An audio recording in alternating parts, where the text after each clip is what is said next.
Coaching Inside the Box, a youth soccer coaching podcast. A Brit, a Brazilian, and an American discuss culture and environment and the impact it has on youth development. Can you coach inside the box?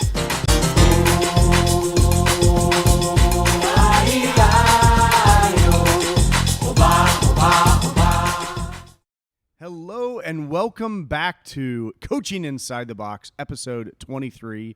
For those of you that listen very closely to each and every episode, you'll recognize I've introduced episode 23 twice. But last episode was only episode 22. We're now to episode 23. The next one might be episode 23 again or episode 24. You'll have to wait and see. Andy, you just got back from a nice long trip to Colorado. Is that right? Yes. Did you struggle to breathe in your old age up in the mountains? I struggled to breathe when I played up there when I was in my prime. So, yes, I struggled to breathe this time. I got out of breath tying my shoes this time. I get out of breath tying my shoes every morning in my bedroom. But yeah, but it was a fantastic trip, But I hate to say this because my family is probably going to listen to this podcast, but the highlight of my trip was actually visiting the Air Force Academy, and chatting with the guy that oversees the use of combat to train the cadets. So this is a guy that, and he's actually part of one of my wife's best friend's family. So we're watching July the 4th fireworks, and I'm surrounded by 5 black belts. And one of them owns the biggest martial arts academy in Colorado Springs. But Dave, the guy that heads up the martial arts, the combative side, look him up. His name's Dave Durnil, D-U-R-N-I-L. And, the guy is, he's stacked, he's built, and, you can't but, just look at him and respect the guy. Kind of like me. Well, I think we need to pass on that pretty quickly. I wish everybody was on YouTube right now and could actually see how Andrew looks like. You can see it on a social media too, but it's a good-looking fella. That's the truth. But definitely not be like that guy.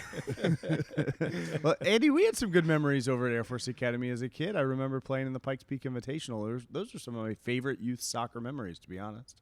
We won that tournament many times with different teams. And it was one of the biggest tournaments in the country, and those fields out there are just absolutely fantastic. You've got the mountains as a background, the fields are manicured, you could eat your breakfast off of the fields, dinner and lunch, just beautiful.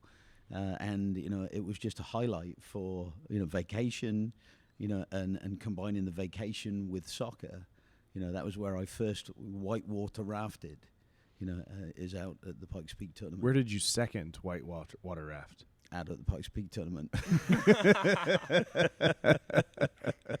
We'll have to pull up some video from the archives for our social media because we've got some footage from my team playing at Pikes Peak when we were kids. But you guys can see Andy in literally the shortest shorts that have ever existed for a soccer coach on the sideline from that footage. So I'll have to bring that out of the archives and a fanny pack, right? And a fanny pack, yeah. Heck, just out of curiosity, did you miss another goal right in the in front of goal like you did in the state cup final for high school? No, you played me at sweeper.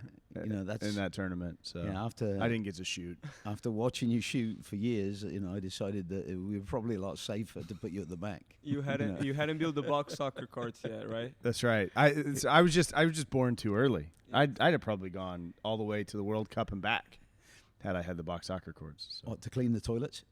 Whatever it takes. Whatever it takes. Philippe, what have you been doing this summer? It was, you're feeling more and more American now that you're married, right? Like your legal status within the United States is pretty clearly defined. This was probably a special 4th of July. Yeah, it was. It was great. Went to the lake, hung out with my wife's family, which honestly I've been seeing them way more often than I see my own family. So they pretty much became my family here too. So it's pretty cool. Feels very special, definitely. Yeah, the lake and the water in Rio, similar, right? Not really. Oh, okay. I can't. It's not. Yeah. let's not get into that. You don't want to do a comparison. Compare, contrast. It's not fair. It's not a fair comparison. I'd really appreciate it in future you did not bring up the 4th of July. You know, when I'm sitting at this table, that's just a smack in the face. That's an insult. You know, and remember, I'm British. So you'd like to continue to have colonized the entire world? Absolutely. You know, there's no question the world would be in a better state if the British had murdered another, 100 million indigenous people. That's too good. That's too good. Well, hey, let's talk some soccer. Last week, we started kind of this World Cup series of discussions connecting World Cup stars and famous World Cup teams of the past to what we consider to be kind of the core tenets of a youth soccer program, a youth soccer development program that we think is most important, right? And obviously, having invested a lot of time into our own club, Legend Soccer Club, originally based out of Kansas City, but partner clubs across the country. We believe that our approach is as close to the best as you're going to find. And we plan to talk today specifically about the leadership function, the leadership piece of that pillar and that important structure that supports a youth soccer program. Obviously, leadership is a giant function of successful players, World Cup stars, successful World Cup teams, and so we're going to interweave those together. But quickly, let's take a moment and kind of dive into kind of the leadership component and how we talk about leadership from a club perspective. We've had a club motto for as long as I can remember that is we want our players to be brave, creative leaders for life, right? Not just brave, creative leaders on the field, but we believe if we create an environment and encourage them and help them and mold them and be role models for them to become brave, creative leaders on the field, that'll eventually lead into the outside parts of the field. And Andy, I remember as a youth player growing up, you spending, this isn't going to surprise anybody, hours after practice sat on a ball with us sat around giving us perspective on life. And I remember distinctly hearing from you, guys, I want you to be the type of soccer player that wants the ball and wants to do something with it and not eager to pass the ball or the responsibility to somebody else. And that's what I want you to do now as players, as 15, 16, 17-year-olds. But later in life, when soccer is over and you're, in the corporate boardroom and you've just got a new job and you're sat around the boardroom table and the CEO comes in and says, guys, the company's going under. We need a Hail Mary. Someone's got to come up with an idea to fix this problem that we have and make it happen. And regardless of whether you've been at that company for 10 years or 10 days, I want you to be the person that's confident enough, that's creative enough, that has the leadership qualities enough to stick your hand in the air and say, hey, I've got an idea, let's go for it. Not being worried about failure, right? This intelligent risk aspect. I remember that distinctly as a player hearing that, and I think that's at the core of what we try to do for our players, first on the field, but eventually off the field. Andy, where did this genesis come from? When did you start to think, gosh, I could use my coaching energy for so much more than soccer? I assume at 16 when you were coaching the Quarry Rovers when you were a kid, you were thinking just about soccer. When did this become so much more than that? When did it become about leadership for life? When I needed to make a phone call and I needed to pick my mother's lock on the phone with a hairpin. That is not the story I expected you to go to. No, I'm being facetious here, okay. but it's creative ways to solve problems, right? Yeah. And so, I needed to talk to friends, and and my mum had a phone lock, that I discovered you could pick with a hairpin, Wait, she locked the phone? Yeah, you used to have to pay for all your local phone calls in England when I was growing up, and it was a rotary dial. Old you are. How many numbers were there? Like just Did you 3? have to throw in that's how old you are, really? To be Do you not understand how sensitive I am? To be fair, I had the same kind of phone growing up back home. Well, I had rotary phones too. I just don't ever remember them being locked. Yeah, well, my my mom. parents Okay, didn't so you lock it figured out either. how to unlock the phone. Yeah, you had to be creative, find a way, to solve the problem. So, and I only unlocked the phone when I really needed it, a couple of times a month.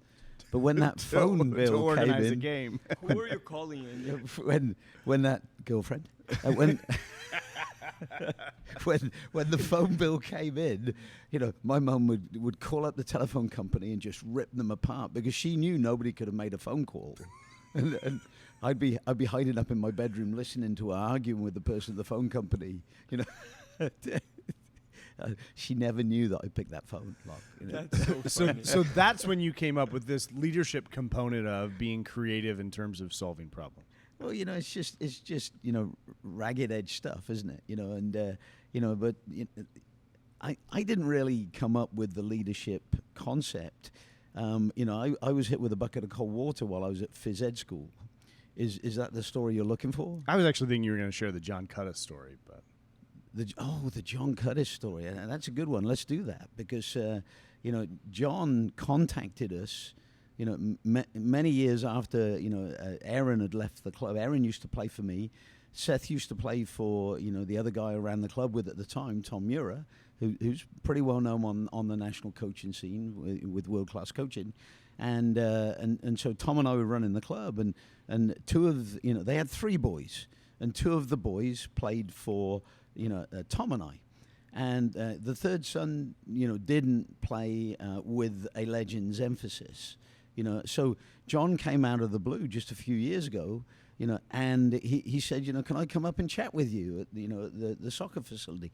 And John said that Jamie, his wife, and him had analyzed why, in their opinion, it was that Seth and Aaron were such leadership-oriented people, and the third born that didn't play under the Legends approach was go along to get along. And he said they broke down, the personality of all three kids, and they said that that Aaron and Seth had very similar personalities to Ryan, the third born, who wasn't a go-getter leader. And they said, in virtually every way, the upbringing of all three kids and their natural abilities were cookie cut, except for one major difference. And of course, the major difference that John wanted to point out was that Aaron and Seth, for over a decade, both had the Legends Club, and both had coaches within the Legends Club that were incredibly creative people that encouraged Aaron and Seth to go for it, and taught them how to be successful when they took players on and tried to score goals. So Aaron and Seth became these get out there on the ragged edge, go for it, win games, leaders, dominate the soccer field. And of course that flows over into life. And this is what John was pointing out, is that's the only thing that he and his wife Jamie could find that was significantly different, out of the three boys and their upbringing. Because he said they were all very much the same people, when they were kids. But Aaron and Seth went out there on the ragged edge leadership path, and Ryan didn't. So he wanted to, and this guy is not, your average individual. This guy, ran all the Merrill Lynches in the Midwest. So this is a really, really successful individual. Maybe he's not on the same level as, Jack Welch for General Electric. But he's one of the most powerful business people that I've ever known in my life, and I've known some really powerful business people. A leader in his own right? Oh, superb leader. Yeah, and Aaron, who was on my team, the oldest of the three boys, started his own company that has done really, really, really well, and he's currently living in Alabama. Seth, their second born, is in Colorado, last I heard, as a pastor, a youth pastor, leading a big youth congregation. So a leader in his own right, for sure. The thing, I've heard you tell that story numerous times, and usually it's followed up with that was a moment where I recognized that I needed to write a second book. Legends for Life needed to be written because I needed. This is you telling it and me retelling it, but I needed to get down on paper why it is that teaching the game this way develops leaders at a much faster clip, at a much greater ratio than teaching the game the traditional way. And so I want to draw this comparison for those that are listening. Growing up for us in Kansas City, St. Louis was kind of the big dog on the Midwest soccer scene. And I remember distinctly, both in club games and in high school games, playing against St. Louis teams. And it became this fantastic approach of sideways and backwards passing. Sideways and backwards, sideways and backwards, sideways and backwards. And they would keep the ball for such long stretches of games, but never taking any risk. Sideways and backwards, sideways and backwards, sideways and backward. And as an adult, and I look back on that, I recognize that being a scenario, and 1 and 2 touch almost exclusively, right? Never long possessions individually on the ball. I look at that as entirely risk-averse approach to playing the game, and one in which you're always eager to pass the responsibility. Nobody, when the chips are down, are saying, give me the ball, I'm going to go for it. I'm going to make something happen. And so much of our traditional soccer landscape is one where it's built around not taking risk unless you're in the opponent's penalty box, and built around always passing the responsibility. Give it to somebody else, give it to somebody else. And I think that develops very vanilla soccer players that eventually become very vanilla members of society that are completely opposed to taking intelligent, fast-paced risk and to go for it. And our society has moved forward entirely by people willing to take risks, people willing to go for it, being people that are not scared of failure. So it's a very interesting perspective because, obviously there's many different ways to play the game. But I'd like to introduce you to a different perspective, even on passing soccer, that was provided to me during my phys ed degree by one of our lecturers, Werner Mills. And you know this story, but the audience doesn't know this story, and I'm pretty sure that you've heard this story. But we're a group of first-year students, and it's a teaching college, and the college was famous in Wales, the best phys ed school in the whole country of Wales, which is about the size of a postage stamp. But we were the best in the whole country. And all 5,000 of us. Well, it's north of 3 million, but Oh, okay. Forgive me. Yeah. So about the size of Kansas City. Yeah, so smaller than all World Cup cities in the U.S. Except Kansas City. City. Did you guys hear that Kansas City is hosting the World Cup in 4 years? Oh, sorry. But Werner Mills was the lecturer, and he brought the whole year in, 76 people.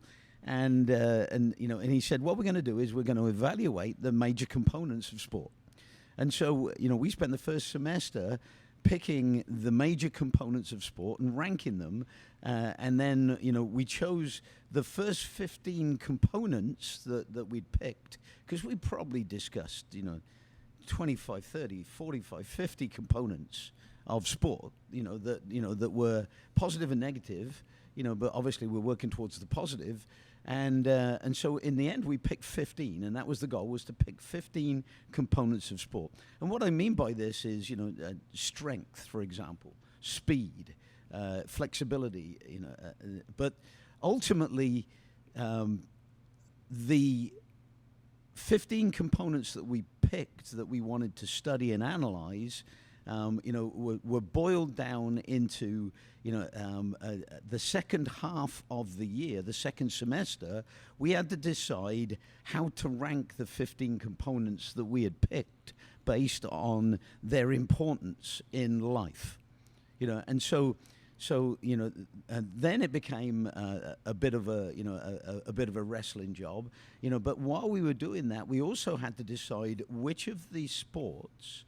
Obviously, in the British school system, which, it didn't include American football, but, there's a close relation to American football, rugby, that was included, and we actually had to rank the sports, based upon the 15 components of sport that we'd selected, and then we had to argue our case in front of the rest of the year, and of course we all wanted to promote our own sports. The soccer players wanted to promote soccer, rugby players wanted to promote, rugby, and threatened us, and they could beat the crap out of us if they wanted to. So that was really serious. And the netball players wanted to promote netball. Yeah, and What's netball? netball is a female version of basketball. Oh. And if you wanted to stay on the good side of the girls on the course, you didn't ever insult the female. Sport. I legit didn't know what it was. And all footballers wanted to stay on the good side of the netballers. All males wanted. Anyway, let's not get into the girls that played netball. I dated a couple of girls that played netball while I was at college. We'll cover that on the After Hours podcast. The After Hours. We should actually do one today. I think I know what you're referring to. but it's got different intro music. Yeah. but anyway, long story short, we picked 15 components of sport, and then we ranked them, 1 through 15 in terms of, what Like the whole year perceived. Endurance, intelligence. What are some of the components? Teamwork. Well, and this is where it gets really interesting, because in the final analysis, the top 3 components were, and listen carefully to this because this is really important: teamwork, leadership, and situational awareness. That ability to think on your feet under pressure, come up with not just a solution, but the best solution. The solution that allows you to, if you like, survive. When you go to war, and that's going to be another thing that we're going to discuss here. Because I just spent a number of hours with the head of the combative side of the United States Air Force Academy. But let's get back to our year-long study in sociology of sport. And so after we'd picked the top 15 components, and we had identified the top 3 components. Vernon Mills, the lecturer, threw a bomb into the room, and he said, okay, he said, what we've got to do now is we have got to justify our own sport as being the best sport, taking into account these 15 components. So now it was soccer versus rugby versus netball, and we didn't want to upset the netball players, because we might want to date them. So, we had to tread that fine line between arguing a point. And you were afraid of the rugby players. Oh, yeah, they could beat the living daylights out of the poor little soccer players. So If they caught them. it was quite funny. It wasn't funny, but I was at the Air Force Academy, and one of the instructors had a cauliflower ear. I don't know if you know what a cauliflower ear is. Sure do. It turns out he was a wrestler. And that's what messed up his ear. Is the constant contact in the grapple. It changed the whole physiology of his ear. And we had a whole bunch of rugby players, that got cauliflower ears in the scrum. So, these days, a lot of scrum players wear skull caps, with padding on their ears. Back in those days, they didn't. And if you were a flanker, which meant that you were on one side of the scrum. I particularly remember a player called Jeremy Evans, and he played flanker for the international youth team, Welsh, national youth team, and he had a cauliflower ear on one side and this perfect ear on the other side, and because he only ever rubbed up against one side of the scrum because he played one side flank in that position, and so. But I digress. We're going off. This is the first time I've ever heard an English fellow with an English accent say cauliflower, because it's cauliflower ear. I've always known it as cauliflower, but that butchering my language is a whole other topic. Perfecting it. Yeah, perfecting it. I would argue that I'm perfecting it. But. All right, so now we're arguing what sport is the best of the British sports based on specifically the top 15 components that they group collectively came up with. Right, exactly. And so now it gets personal, because it's soccer versus rugby versus the other sports, and so everybody had to get up and put forward their thesis as to why their sport was the best. Rugby's better than soccer because of their leadership, is an argument a rugby fellow would have made. Yeah, or maybe rugby's better than soccer because it's more physical, you probably going to get bruised a lot more, Yep. and so you're going to have to come back from at least minor injuries. It's And- better. It's better for developing situational decision making because we have more decisions made. For example, this is when this happens during a scrum. Yeah, that might be their argument. Yeah, but- sure. So, here's what happened. Let's boil it down to its critical essence, as Anson Dorrance would have said.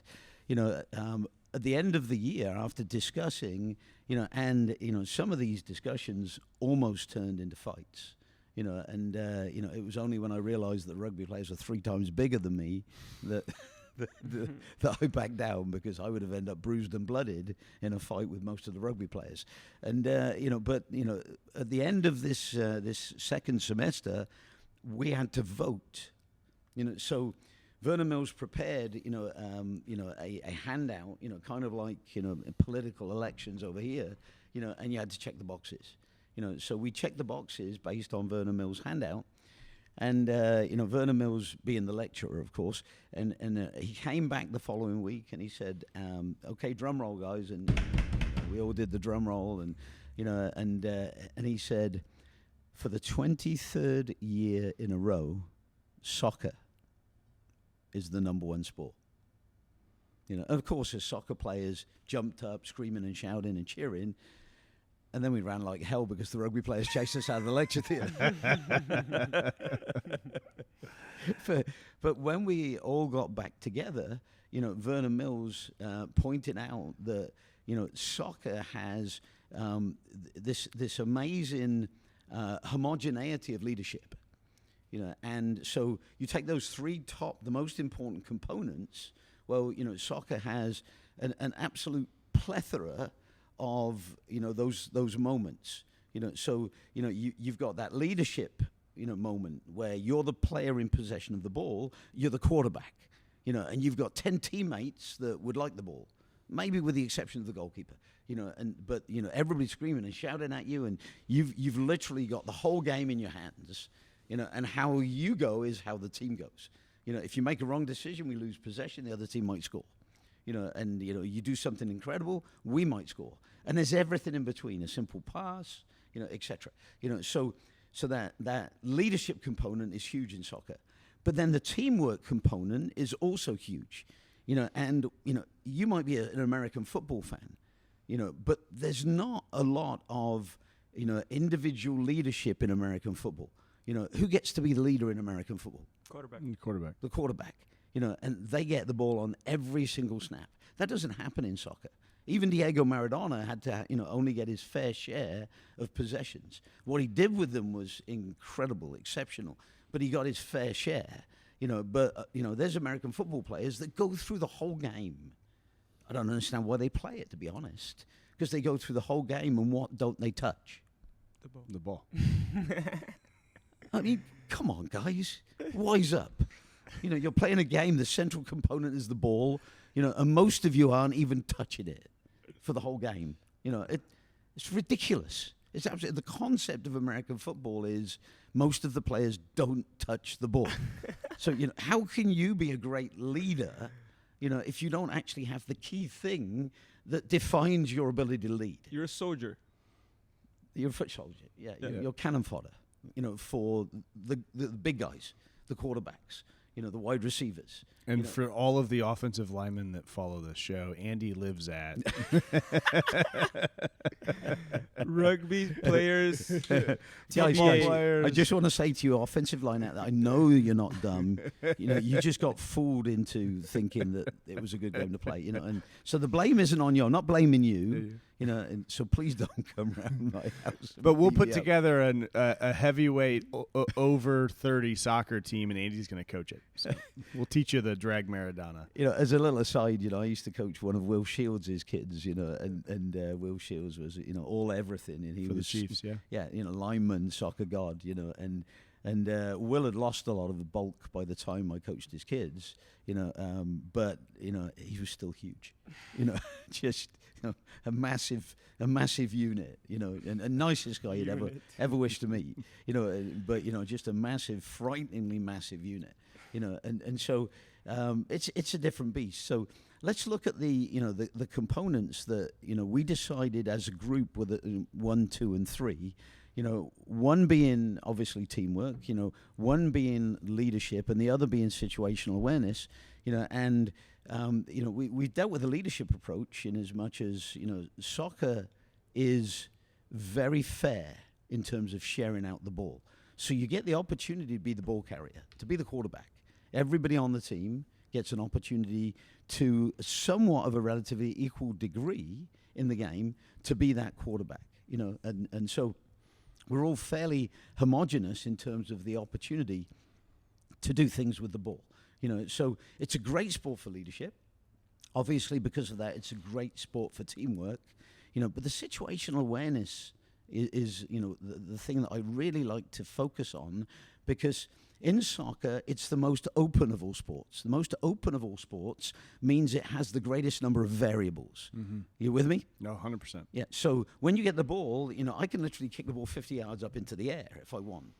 I can kick it in any direction. It's 360 degrees. So I have players coming from behind me screaming for the ball, and making runs. I've got options to go backwards, sideways, or forwards. There's less restriction in soccer than in any other sport. There's 11 opponents. I've got 10 teammates. I've got to make all of these decisions. I've got to decide whether I want to, dribble with the ball, whether I want to pass the ball, whether I want to shoot the ball. I've got to make all of these decisions, and I'm literally the quarterback, on a significant number of occasions, during the game. I'm the one that dictates how the game goes for my team. So this situational leadership is really important, because when we get the ball, we've got more decisions to make in soccer than in any other sport in world history. So it's the most open of all sports. And let's go to the converse, the most closed of all sports. We decided while we were discussing, openness and the closed aspect of sport.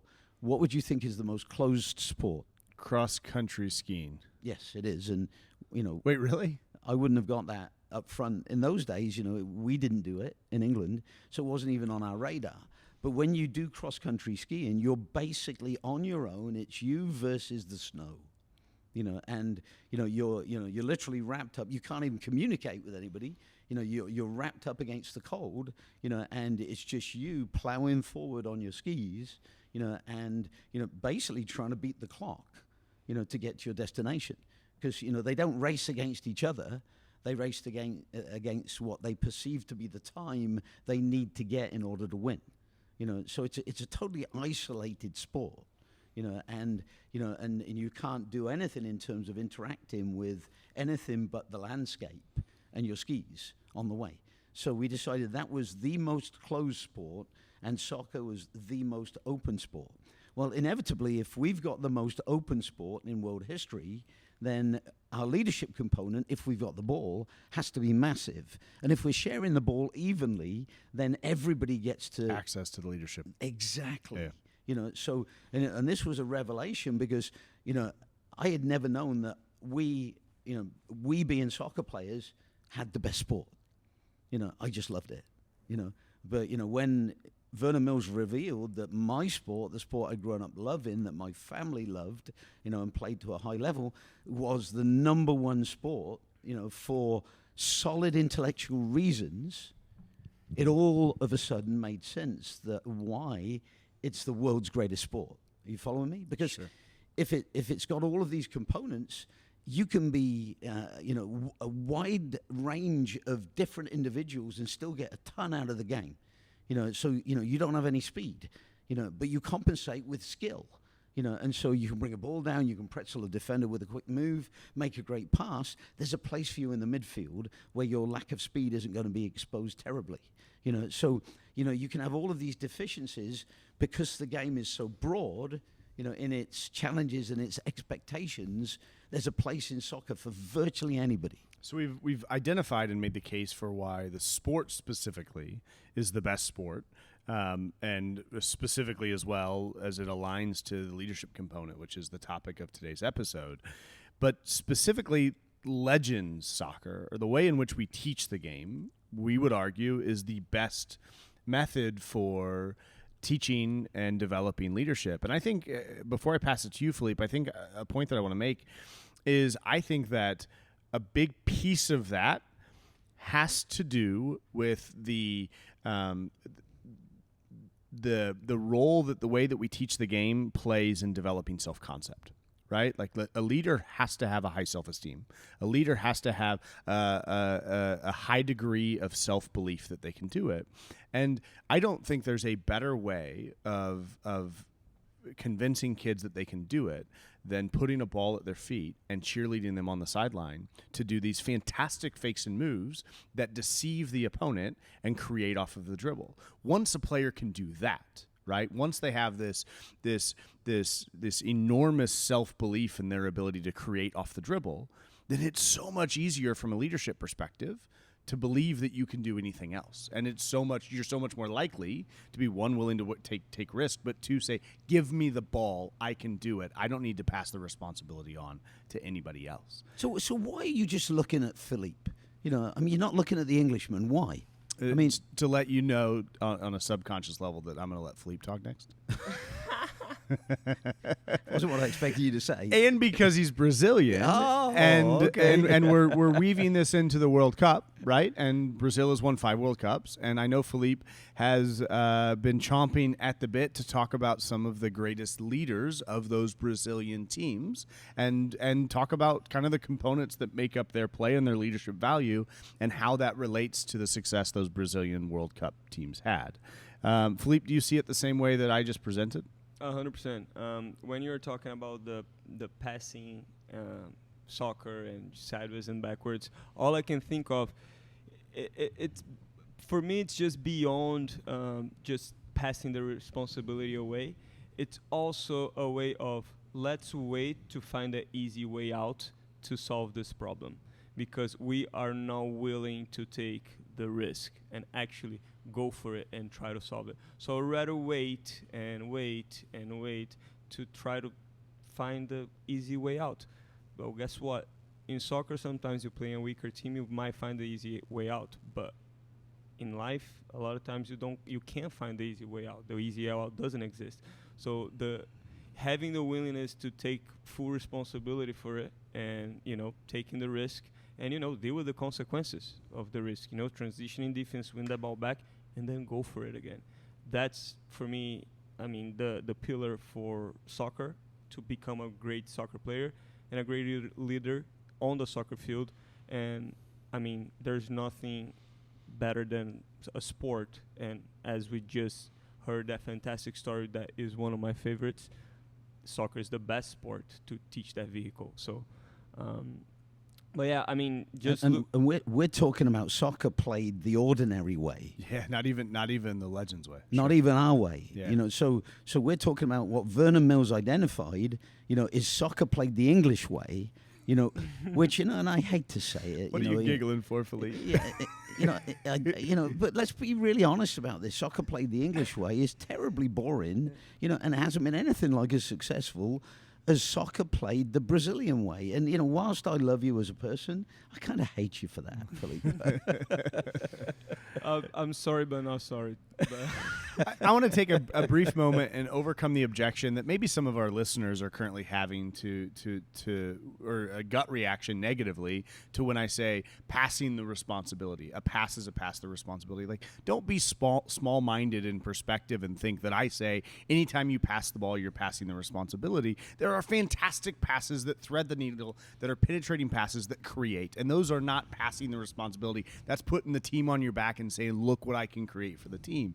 But sideways and backwards passing, entirely risk-averse approach to passing the ball and moving the ball around, or pattern play entirely where it's all rehearsed, that specifically is passing the responsibility. And so there are plenty of passes that are done on the game that are fantastic and wonderful and all about leadership and taking risk.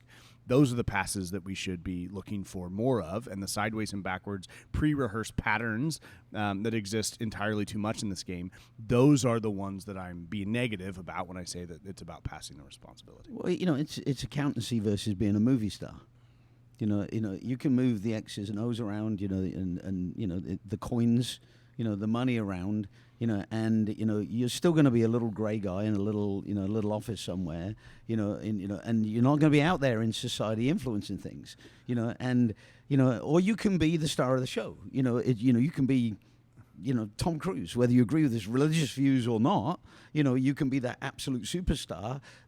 Even if you don't agree with his religious views, you just have to watch him. He's magnetic. And this podcast is on the rise. Our listenership is growing infinitely, and it's large part because of the controversy that Andy brings to every episode. But so far in this episode, he's offended rugby players, football players, and now all the accountants. Andy, you're screwed.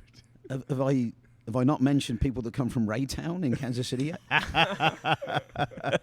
You don't want to mess with us Raytonians. Oh, it's a Raytonian now, isn't it? Wow. Yeah, like an Etonian.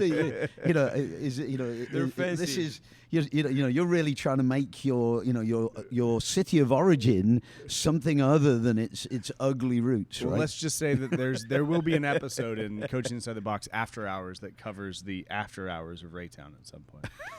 Philippe, talking hope not. Brazilian World Cup stars, leaders, who sticks out to you the most as being somebody that just really had it from a leadership component perspective? It's really hard because I think in all those World Cups, the leadership factor was massive. To be honest, the one that I felt like that maybe there's not a single figure. I think 58 we had Pelé and Garrincha in the same team. And you had Newton Santos, Didi. Just incredible players. And Pelé was only 17 years old. He did score 2 goals in the final at that age, which is mind blowing. But he and one brilliant goal. Yeah, and he didn't even start the first games. He just he was 17, so he just got called up as like the new kid, but in training he just killed it. And he the showed first leadership. games- He showed this willingness to Correct. take the bull by the horns and make Correct, something happen. but Didn't know then- any different. And then, but here's the thing. So, but besides that, I think the other 4 World Cups, 62, Pelé was hurt. That's a major thing. Garrincha, literally, that World Cup, it's unbelievable what he did. He literally got a red card, I think, in a semifinal, and they changed the rules for him to play the final. He did not get suspended because they're like, we cannot not have this guy play the final. At that point, soccer is still a growing sport, so they needed the attraction. So he played the final. And anyways, So you Brazilians are cheats.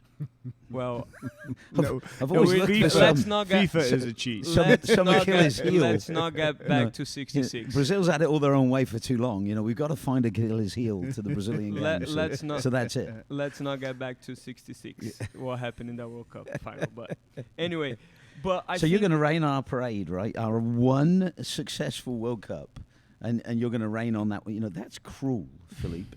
That's All right, I'll let you have that one.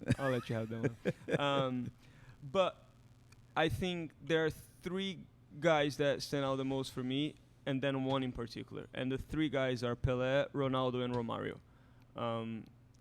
The fact that Pelé was 17, his first, and scored all these amazing goals, but then he was hurt in 62.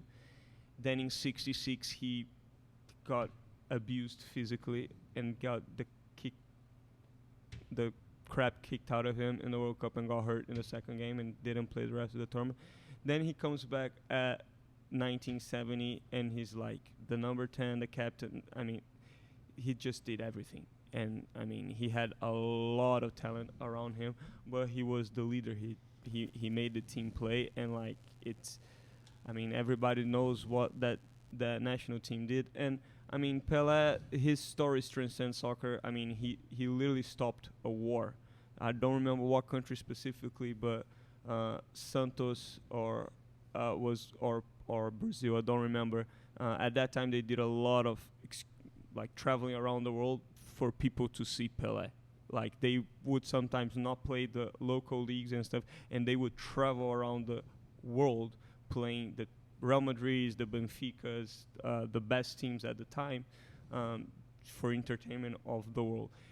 That country in Africa was in a major war, and the 2 civil groups that were fighting against each other for the country. They agreed to stop the war for 3 days for Pelé to come and play soccer. I mean, if that's not a leader, I don't. That it's. Can we introduce him to Putin and Zelensky? I'm sure they know that. It's actually funny because I read a while back that people knew more about Pelé than Jesus. He was more famous than Jesus at one point. So I mean, that's just mind blowing. And I got a lot of quotes here from other players, talking about how great he was, not just saying, oh, he was the best player. It's like he wasn't a player. He was from another planet. Or, Bobby Charlton said that it seems like soccer was invented for Pelé, and just many, many quotes, but I'm not going to get into those. Otherwise, I'm going to be talking as long as Andy does, and I'm sure. And we can't have. Is there something wrong with that? No, I was actually going to make a compliment saying that my accent is not as, doesn't sound as good as But yours. how do you say cauliflower? So I cannot even pronounce that. So how come you've had all these women chasing you since I've known you if your accent's not as good as mine? Have you seen Philippe's backside?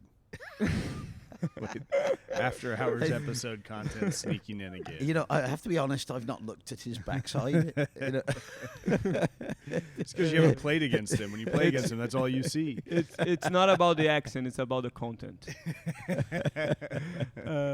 But anyway, but yeah, so I think that covers Pelé, all these great players talking like that about him like that and all the things he accomplished.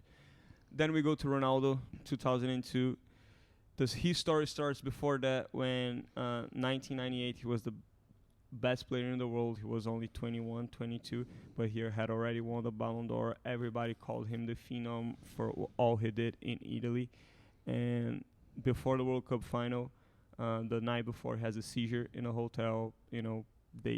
All the players run to his room and pretty much save his life. And then he goes to the hospital and he spends the whole night there. Arrives at the final. He was cut from the game, and he made the coach play him, which pissed off the guy who was playing in his spot. But anyway, that final didn't go the way Brazil wanted. And Ronaldo was very criticized about that. And people were like, oh, he was just afraid and blah, blah, blah, blah, blah, blah. And it was something serious that happened. And probably was emotional, but, it happened. And right after that, he goes back to Italy, he kills it, and then he blows his knee the first time. From that point on, he didn't play soccer for 2.5 years, got back straight into the World Cup, and he was the top scorer, and we won the World Cup. I mean, that's just fantastic. Ronaldo became a hero in Brazil in ways that not even Pelé could ever be, because of the personality he was and because of how much he influenced the other kids in Brazil and the whole country. And, he still does it, to be honest. The end of his career, he came back to play in Brazil. He played for Corinthians, and Corinthians was going through a really tough period. And just the fact that he showed up and started not just playing, but in the backgrounds, helping with the management of the team and all that, the team exploded. It's now, in the last 10, 15 years, been one of the biggest powerhouses in South America. So just the ton of stuff that he did, and how players talk about how they looked up to him. Like, I have, again, not going to go through quotes, but how Messi, looked up to him. Like, the way Zlatan Ibrahimovic talks about him, it's kind of, not awkward, what's the word, creepy, like about how much he loved him. And, seeing these stars recognize one figure as somebody that made them love the sport and made them be who they are, that's a leader. That's a leader. But this guy, But why was he so respected as a leader? Why?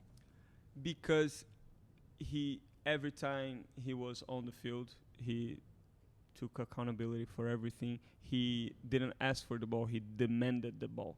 And the players knew they could count on him, because when he got it, he made it happen. So what is it that the great leaders do they make it happen, and they face challenges and challenges and challenges, and they never give up, and they keep on trying and trying and trying until they succeed. And that's what he did. Everything he went through in his careers with the injuries, and literally he was told by doctors, "You're never gonna walk again." And 2 years later, he's winning a World Cup for Brazil, being a top scorer. I mean, that's just And see, incredible. this is the FDR. You know, this is the Churchill component of what we do. You know, you can't be FDR, you can't be Churchill until you've carried a team on your back. You know, and where does it start in life? It starts with sports. You know, our players go to high school, and almost inevitably when they get to high school, they're captains. You know, and they're captains because the coach knows that when the game is on the line, they can carry the rest of the team on their back because they've spent years doing it in our program. Years saying, give me the ball, give me the responsibility. I want it. Watch this. You know, I'm going to win the game for us, guys. You know, and that's what we do. That's the perfect segment to get into my next player. Like the perfect leeway for that, and that's Romario. Romario is a player that after he had great years in I've got to, do great players have to have a name that begins with R in Brazil to be a great player? We make that joke. Besides Pelé, most of the great players starts with R. Even Kaká is R because his name is Ricardo. And I didn't even know that. And you're Felipe Abreu. There's where it would all went wrong. Exactly. I always told my mom, you should have named me Ronaldo. I always said that. But I'm a little older, so I wish my name was Romario. But it's just incredible how he talks openly about what he's going to do, what he would, and he did it. So Romario, very strong personality. In fact, he says that he would never be a coach because he would never want to deal with a Romario. And he Maradona was the same way. Before the World Cup that Brazil won in 94, 1990 we lost to Argentina in the quarterfinal. Everybody criticized that national team. It was like a fiasco for Brazil. You know, we hadn't won since 70, so it was 24 years without winning the World Cup. The longest period since Brazil spent without winning a World Cup. And Romario was not getting called up for the national team, and he was the best player. He won the Ballon d'Or playing for Barcelona.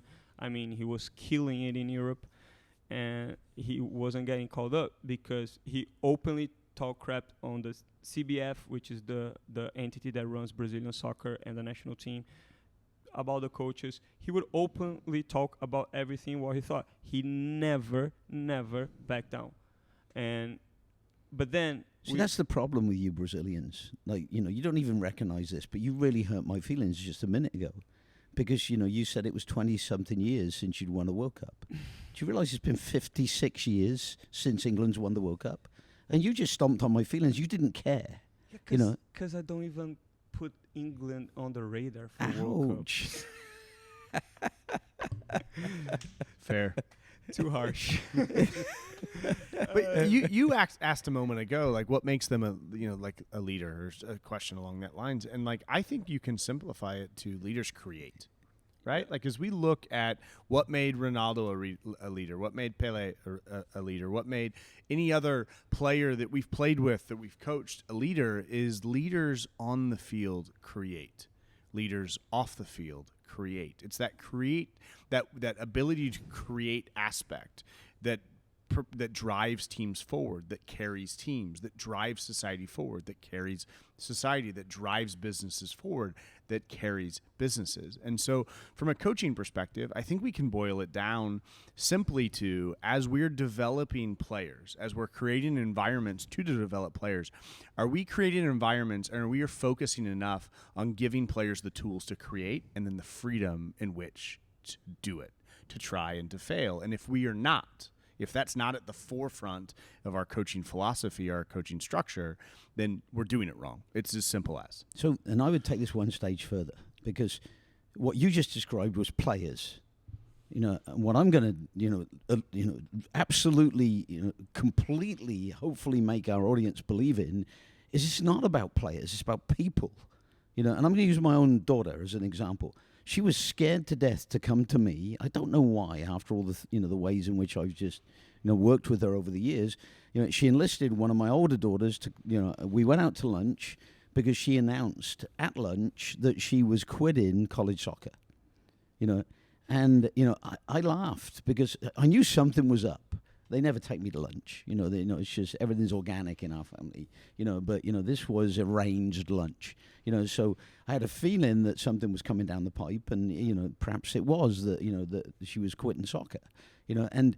So she was quitting her college soccer team to go to Florida Gulf Coast University, because she's a vegan, and Florida Gulf Coast is a great place to be a vegan. They've got vegan business courses, But and I said to her, because she was literally in her own mind treading on thin ice, because I'm a soccer guy, right? And I said, you missing the point here. I didn't want you to be a soccer player. I wanted you to be a leader in life. And so you stepping out on your own, taking the responsibility to be a leader in life, was my whole objective. It was all about that. It wasn't about the vehicle to get you there. That was just the vehicle. Now it's an incredibly important vehicle, and I think it's the best vehicle in world history for getting people, to the leadership level in life. But this is about life, not about soccer. Make sense? 100%. Yeah, I mean those stories are what makes me love soccer the most. Just what soccer can do for a person and those characteristics that arises, because you can see in real life. I just wanna finish on him, because I really think some of the stuff that he said and he did is just incredible and really ties up with everything we said. So when he got called back up to the national team before the World Cup, it was the last game of the qualifying, and we had to beat Uruguay 2-0 to go to the World Cup. So guess what? At that point, they needed him, so they called him for that game specifically. He told before the game to the captain, and the captain tells the story. He's like, today I'm going to mag somebody, I'm going to sombrero somebody, which is put the ball over somebody's head, and I'm going to score 2 goals. So game starts, he mags somebody and does the sombrero, and the half ends 0-0. So he goes back at the locker room, and the guy's like, Romario, what happened? And he's like, oh, I did half of my task. Now the other half of the task is coming in the second half. And he goes in and he scores 2 goals, and Brazil go to the World Cup. Now, before the World Cup, when they are preparing, that's the only quote I didn't find in English already, so I'm just going to say what he said. He literally said, if we don't win, you guys, and talking about the press, you guys can all put the blame 100% on me, because I'm the best player, and if we don't win, it's all on me. He said that before going to the World Cup, taking full responsibility of everything. And, Brazil won the World Cup after that. And I wanted to read some of his quotes to go and directly to that. After he scored, an important goal, don't remember when, he literally told to everybody, when I was born, the man up there, God, pointed to me and said, he's the man. So that's the way he feels about himself. He feels like modest guy. He needs to do it. And then to show why he's not modest, he says, strikers are egotists, selfish. We have to be. I had to be the one to score. If I had 1% chance to score and the other guy 99%, I would try to score because I knew I could do better. Then he said, the coach should always keep out of the way. He's an important figure, of course, but it is more likely to lose a match than win it. Matches are won by great players. And then after his soccer career, he became a senator in Brazil because of, and that quote for me tells why. Because I come from the favela, I know about misery and what it means to make sacrifices. I was also poor and suffered hardships. In my day, unfortunately, nobody reached out a hand, which is why I'm happy to help now. So I just think he, as a figure, and he has many other quotes about how, you know, he liked to party and he liked to go out and have fun and he didn't care. You know, he didn't need to sleep. He didn't need to train because he was so good. All he needed to do was train finishing because he didn't need to run and he would never chase an outside back in his life. He just was there to score and win the game.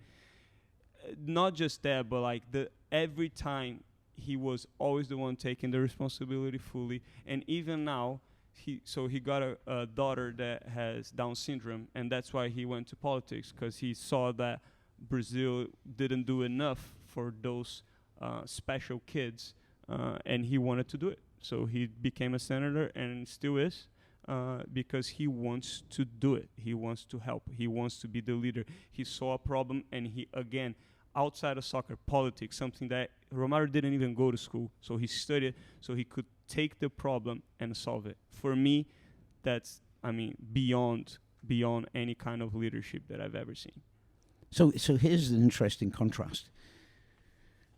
We hear this about Romário, and there's going to be people in our audience that actually dislike Romário because they're hearing this, because they've heard some negatives about the guy, and they're going to be thinking he's big-headed, he's egotistical, right?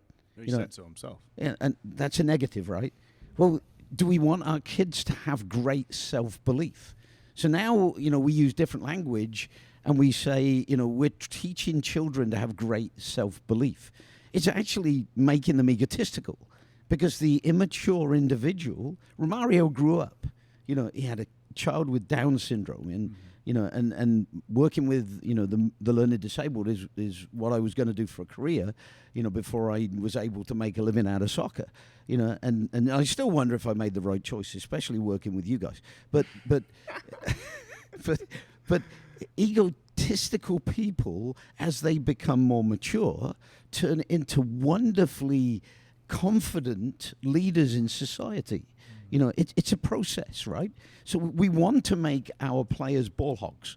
We want them to be egotistical because it challenges them to the max. It optimizes not just their physical skills, not just their ability to carry the team on their backs and win games, but it maximizes their willingness to lead in life, and carry society on their backs. Winston Churchill was criticized for being terribly egotistical, but he carried Britain through World War II, and with Britain came, a big chunk of the rest of the world, to defeat the evil empire, the Nazis. So ego is not a negative. When we're young, we have to optimize our potential, and the willingness to lead is tied strongly into ego, because you've got to believe in order to step up and say, give me the job. You've got to have a big ego. You've got to have self-belief, to put it in the positive term. Well, I think you're spot on. I just talking about my own self, I was commented numerous times by my peers as an elementary kid and middle school and as a high school kid of how cocky I was, right? Because I had a ton of self-belief, and I think that maturation process brings me to now to where I think I'm a pretty good leader, right? Like, and I'm eager to take on responsibility and eager to create unique solutions to problems that present in front of me. And I think that's well put. And I think the audience, if they spend a minute and think back to people that they grew up with, or maybe themselves, if those that are good leaders would have gone through a phase in which they were cocky and egotistical and seen from a negative perspective, but that's part of the process. Now, I'm not suggesting that we celebrate our cocky 17-year-olds, but I'm suggesting we celebrate the self-belief that our cocky 17-year-olds have, and then slowly recognizing that they'll mature, and we can play a role in that from a coaching or role model perspective, and helping them get to a place where they're they still have the same self-belief, but maybe more self-awareness. And you're absolutely right. But here's where our club makes the difference is you can be egotistical, but if you don't have the weapons with which to back up your ego, bingo, the rest of society is going to shoot you down. Fair. So you have got to be able to produce the goods, win the games, make the big plays, and that's why we're different as the Legends Club is, we give kids the physical abilities, the deceptive dribbling skills, the fakes and moves, the range of shooting options, and an environment and a culture that demands thousands upon thousands more repetitions of those game-deciding skills. That's what we do for children. We give children the foundation for valuable ego. You can convince yourself that you're all that in a bag of chips, but that is damaging ego. If you get above your station in life, the rest of society will drag you back. We talked about in a recent episode the poppy field complex with girls. I think that's the challenge for British culture, is that British culture is always trying to pull the guy that sticks his head up back. Well, I think it's female culture as well. Sure. The Popperfield complex is a well-documented psychological complex where females don't like to see, people of their own ilk get in ahead because, they've been brought up to be lovers, mothers, and nurturers, but not to get above their station. And that's changing. And, it's putting, the big noses of old white guys like me, out of joint, because now you've got powerful women like my 6 daughters, that are standing up and they're fighting for their rights, and they're going nose to nose and toe to toe, with guys that are 6'6" and, heavily muscled and very intimidating. And they're saying, no, you're not going to do this to us. You're not going to take away my rights in life. And this time, more than any time in the past, women are fighting back. And I love it. I absolutely love it, because I want to see my daughters be regarded as equals by chauvinistic men. And that there's only one way to make it happen, and that's to beat them, beat the pants off them. Because some guys only respect people that can beat them, right? Yep. So you have to go to war against them. And I love that, like, as we wind this podcast down, this episode down, we're talking a lot about things off the field, because we as coaches, we as mentors of the game, have to recognize that if we're going to be anywhere near maximally effective in our role as coaches, we've got to see the game wider than just what happens on the field, and we've got to see, but to the same end, we've got to recognizing that the top of the mountain, the summit, where we want to take these players to is to a level of a leadership and personal responsibility that's greater than they would get without us and without the game. And in order to do that, we have to create environments. We have to take a structure and a philosophy and an approach to teaching the game that leans into all of those attributes, those characteristics that we want in our leaders of society. And those are people willing to create. Those are people that have a ton of self-belief, have ego. Those are people that are willing to take risks and recognize that that failure is an important piece of growth and maturation. Right. And we're not just talking about soccer here. And so I'd like to tell, the Mark Zuckerberg story, because I just got done writing my first book, and it was like my baby. I couldn't put it down, so I was wasting time making, little changes that weren't a hill of beans, to, what I'd been working on for 20 years, the first book. And until I found Facebook, and then I started contacting hundreds of ex-players, and I started creeping through their pages, looking at what they were doing. And their success smacked me in the face, because I couldn't find an ex-player of mine that wasn't successful, that hadn't done something that is regarded by society, as, something special. Building a successful business, being just, a really good dad, and combining those things, and, being willing to step up into leadership positions. A lot of them were coaching, a lot of them were leading in society, in addition to running a successful business and being a great dad, and so I created a cookie cut message saying, basically, hi, this is Andy, I've just found you on Facebook, great to reconnect, and then leading into, how much do you think the Legends Club was responsible for your leadership attitude in life, and the success that you've experienced that I'm witnessing on Facebook, because it's the first time we've communicated in years, You know, just because we're busy people, not because we didn't want to, but we're busy people, right? So we don't do that unless it's put in front of us, like with Facebook.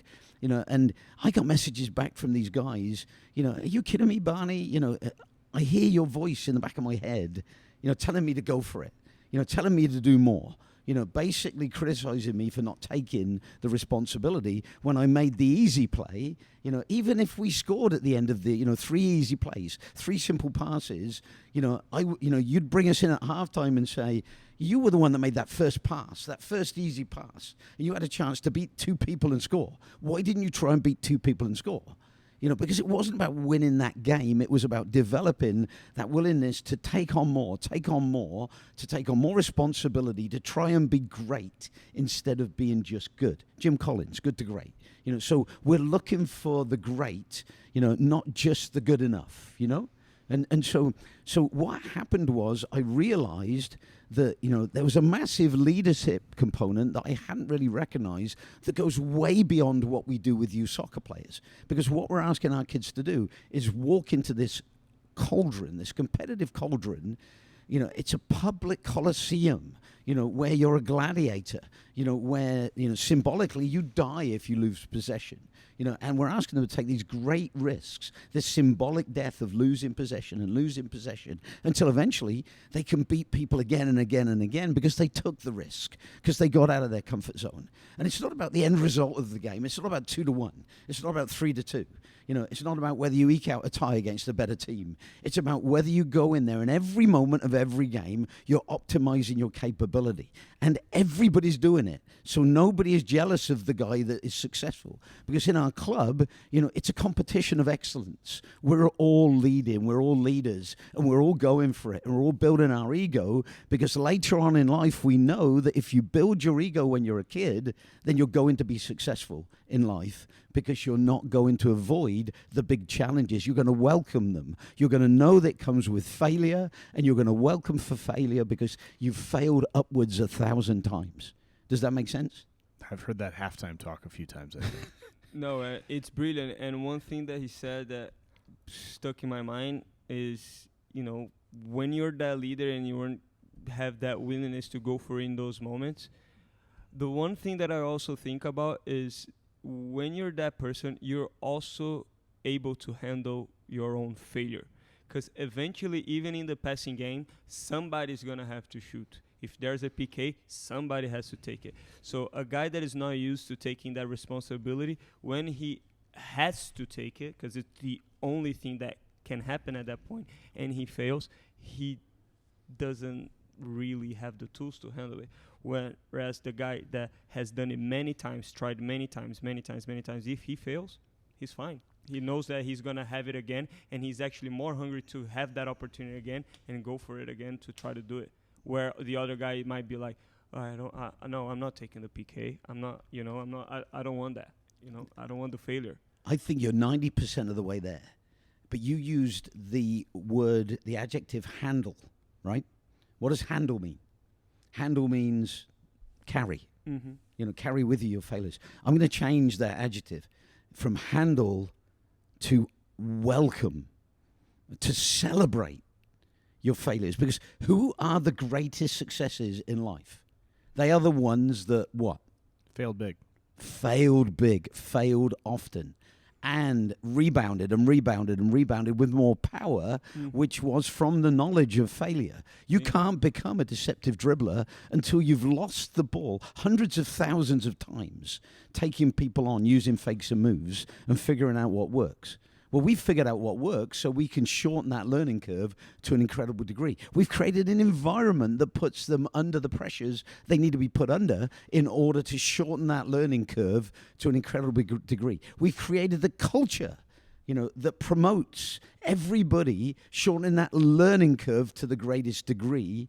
And we've also got a coaching philosophy that isn't built about winning. It's built about individual risk that shortens that learning curve to the greatest degree. Make sense? 100%. Guys, this was another doozy of an episode. I think we finished really strong as well. Those that are listening at home, give us a review. That's helping us kind of grow the podcast and get more out there. The few reviews that we've seen come in over the last month or two have been fantastic.